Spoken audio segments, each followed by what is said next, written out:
Welcome to the Hot Mic SE.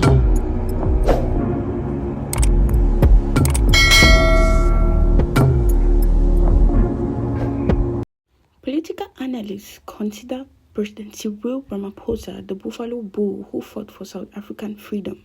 Beware the buffalo, especially an old bull.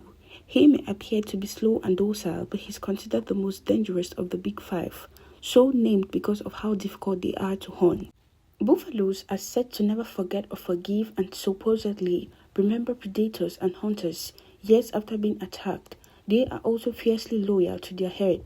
When Ramaphosa was elected president of the African National Congress in December 2017, few thought he would last this long. He won by a small margin against Nkosazana Dlamini Zuma, a victory even Ramaphosa did not seem to expect.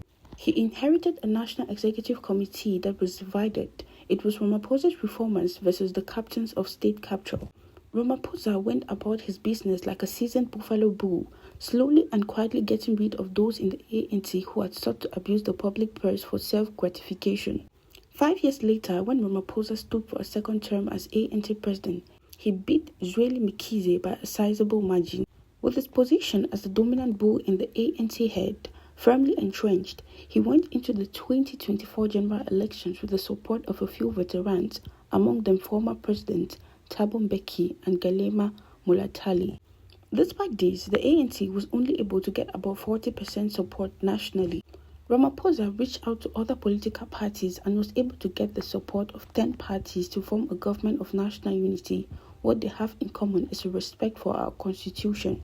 In choosing his cabinet, Ramaphosa chose people who were capable and had integrity. Furthermore, those chosen represented a diversity that was lacking in the ANC during recent years.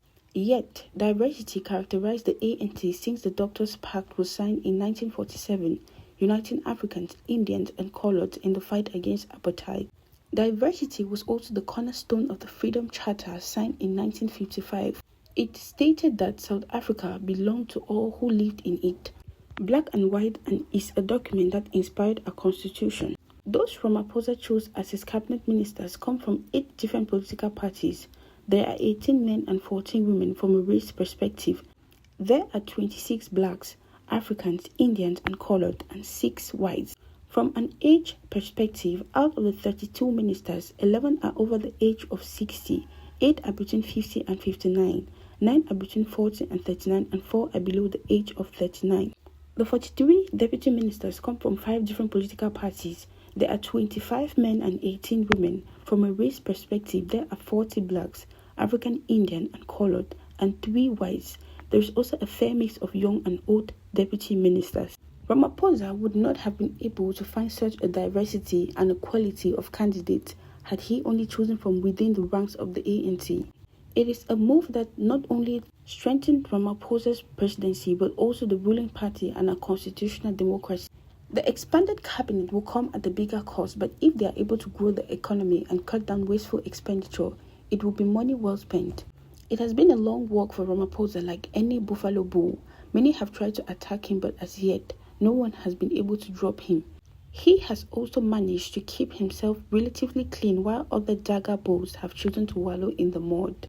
Meanwhile, as the new cabinet was being sworn in, former President Jacob Zuma was probably digesting the news that he had been summoned to appear before an ANC disciplinary hearing on July 17th.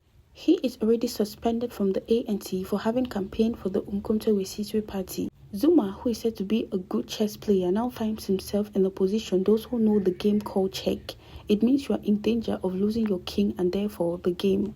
Such is the evidence against Zuma.